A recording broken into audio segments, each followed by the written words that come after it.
भगवत गीता के नाम कुछ पल हर शाम इस चैनल में यह अनाम आवाज़ एक बार फिर आप सबों का स्वागत और अभिनंदन करती है।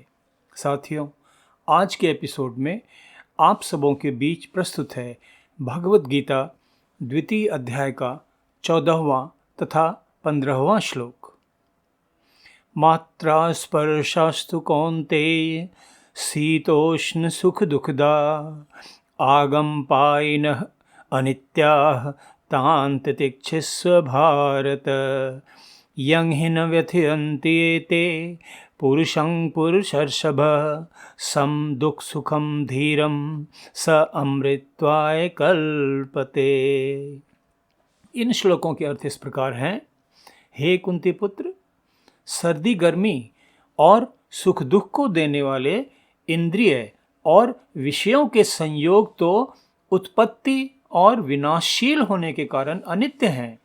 इसलिए हे भारत, उनको तू सहन कर, क्योंकि हे पुरुष श्रेष्ठ, दुख सुख को समान समझने वाले जिस धीर पुरुष को ये इंद्रिय और विषयों के संयोग व्याकुल नहीं करते, वही मोक्ष प्राप्ति के योग्य होता है।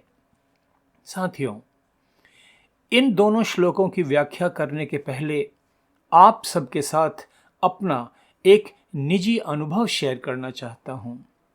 आज से 30 वर्षों से भी अधिक समय पूर्व जब मैंने भगवत गीता का स्वाध्याय आरंभ किया था और गीता द्वितीय अध्याय के इन दोनों श्लोकों तक पहुँचा था, उसी समय भगवत गीता के प्रति मेरी श्रद्धा पूर्ण दृढ़ता पूर्वक स्थापित हो गई थी।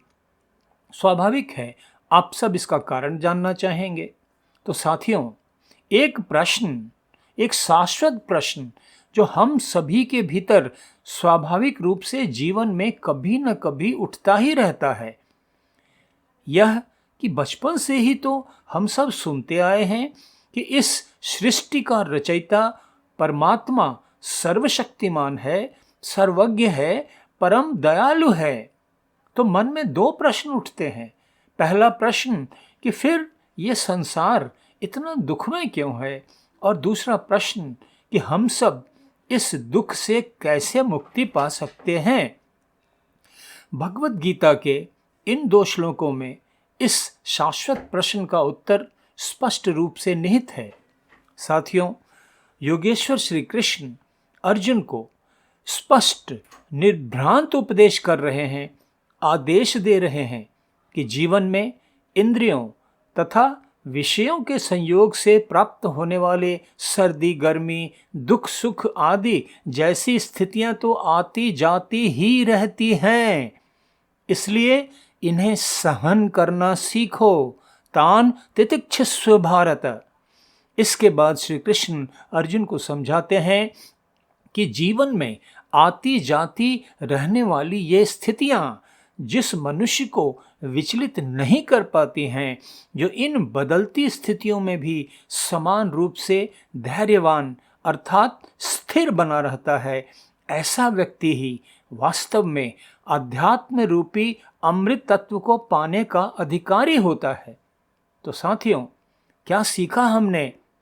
हमने यह सीखा कि जीवन में दुख सुख की निरंतर बदलती स्थितियों को हमें धैर्यपूर्वक सहन करना सीखना है, क्योंकि इन स्थितियों में शांत तथा आत्मनियंत्रण में रहने की कला सीख लेने के बाद ही मनुष्य अपने जीवन में ऊंचाइयों को प्राप्त कर सकता है, चाहे वे ऊंचाइयां लौकिक सांसारिक हों अथवा पारलौकिक आध्यात्मिक।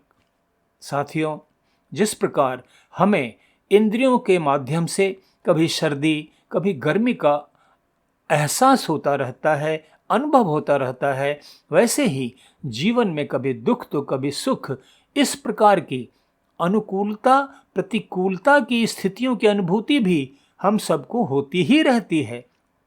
चूंकि ये अनुभूतियां सदा स्थिर रहने वाली नहीं हैं, हमेशा बदलती रहती हैं, इसलिए इनसे उद्विग्न न होकर इन्हें सहन करना सीख लेना ही उचित है। अनुकूल तथा प्रतिकूल दोनों तरह की परिस्थितियों में स्थिर चित्त बने रहना ही उत्तम विवेक है। इसलिए श्री कृष्ण अर्जुन को और हम सब को भी इस स्थिति का सामना करने के लिए प्रोत्साहित कर रहे हैं। इसके बाद श्री कृष्ण समझाते हैं कि आत्मा को सर्दी, गर्मी, दुख, सुख आदि का अनुभव तो इंद्रियों के माध्यम से ही होता है। जब मनुष्य योग के माध्यम से आत्मा की चेतना को इंद्रिय समूह के संपर्क से अलग कर लेता है, पृथक कर लेता है, तब आत्मा सुख दुख आदि द्वंद्वों की अनुभूति से परे हो जाती है, ऊपर उठ जाती है। अथवा इनकी अनुभूति होने पर भी आत्मा के अंदर एक निरंतर स्थिरता की स्थिति बनी रहती है, किसी प्रकार की उद्विग्नता नहीं होती है। ऐसा मनुष्य ही संसार के सारे बंधनों से मुक्ति अर्थात मोक्ष प्राप्ति का अधिकारी होता है। तो साथियों, विचार कीजिए, जब हम जीवन की हर प्रकार की बदलती परिस्थितियों में अपने आप पर निरंतर नियंत्रण रखना सीख लेते हैं, तो हम अपने सभी कर्तव्यों का पालन कितनी अच्छी तरह से कर सकते हैं। कोई भी व्यक्ति जो जीवन में सांसारिक अथवा आध्यात्मिक उन्नति पाना चाहता है, उसे अपने आप पर नियंत्रण रखना सीखना ही पड़ता है।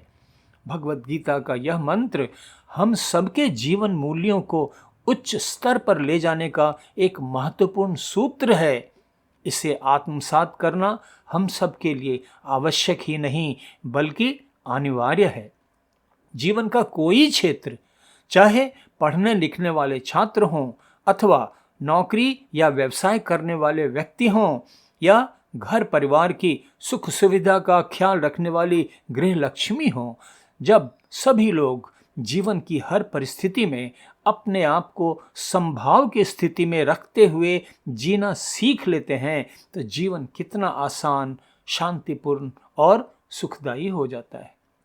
साथियों, इस प्रकार हम पाते हैं कि भगवद गीता के इन दोनों श्लोकों में हमारे जीवन को पूरी तरह बदल देने की, कंप्लीटली ट्रांसफॉर्म कर देने की शक्ति निहित है। गीता के संस्कृत श्लोकों को याद करना कोई कठिन कार्य नहीं है। गीता प्रेस द्वारा प्रकाशित पुस्तक अन्वय गीता, आई रिपीट अन्वय गीता, इस काम को बिल्कुल आसान बना देती है। अभी कुछ दिन पहले ही मैंने अपने कुछ आत्मियों को यह पुस्तक भेंट की थी।